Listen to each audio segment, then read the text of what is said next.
who's actually going to get real benefit from a 1000-watt, TH-certified power amplifier, and who would be better off putting their money into a more modest integrated receiver?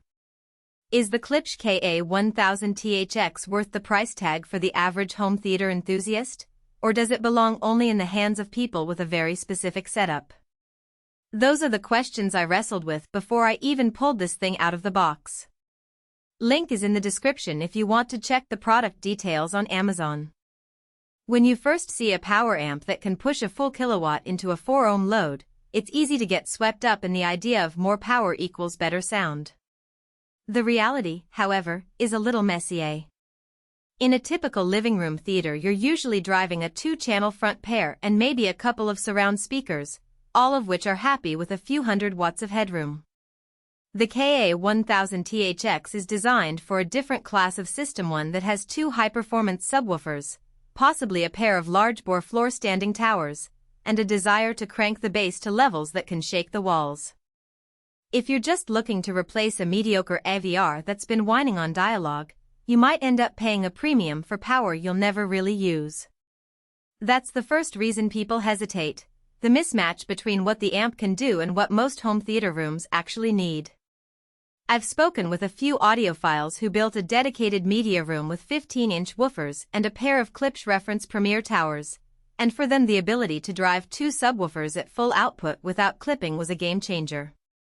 They can set the sub-levels high enough to feel the low end, while still keeping the main speakers clean and distortion-free. In that scenario, the KA1000 THX's 1000-watt rating is a practical advantage, not just a bragging right. On the flip side, imagine a weekend movie watcher who lives in an apartment, uses a modest 5.1 soundbar, and occasionally plugs a gaming console into the TV.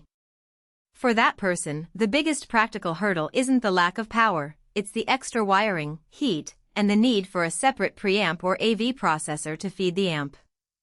The KA1000 THX doesn't have a built-in tuner, Bluetooth, or the kind of user-friendly front panel menus you find on a typical AV receiver. You're essentially buying a raw power source and then figuring out how to integrate it into a system that already expects an all-in-one box. That added complexity can feel like a deal-breaker unless you already have a preamp or processor that you trust. Now let's talk about what the unit actually delivers beyond the headline numbers. The most tangible strength is its ability to sustain that 1000-watt output into a 4-ohm load without sagging. In a real-world test, I ran 2 12-inch Klipsch subwoofers at 80% volume with deep movie explosions, and the amp held the voltage steady, giving the subs the current they needed to reproduce those low frequencies cleanly. The machined aluminum front panel and the tactile knobs also feel solid, which is reassuring when you're making fine adjustments during a calibration session. Those are the kinds of details you only notice when you're actually tweaking a system rather than just watching YouTube videos. The weaknesses, however, become apparent when you step back and consider daily usability. First, the heat output is noticeable. Even after an hour of moderate volume, the chassis was warm to the touch, and the built-in cooling fans kicked in with a feint where that could be heard in a quiet room.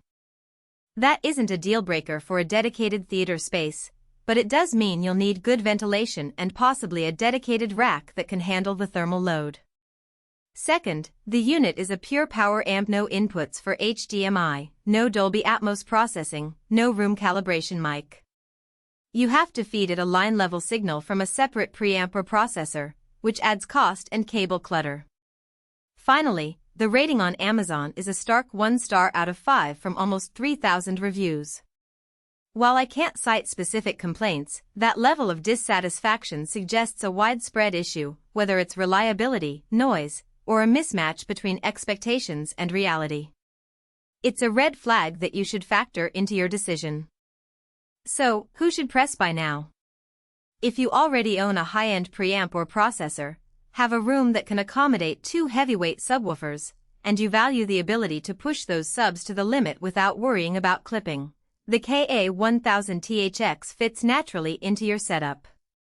It also makes sense for a small group of enthusiasts who run dedicated home theater rigs for weekly movie nights and don't mind the extra wiring and ventilation requirements. In those cases, the amp's raw power translates directly into more dynamic, impact-filled low-end, and the solid aluminum front panel gives it a premium look that matches other high-end components. Conversely, if you're a casual streamer, a gamer who uses a soundbar, or even a mid-range AV enthusiast who already has a competent AVR, you'll likely be better served by a more integrated solution. A modern receiver can handle video.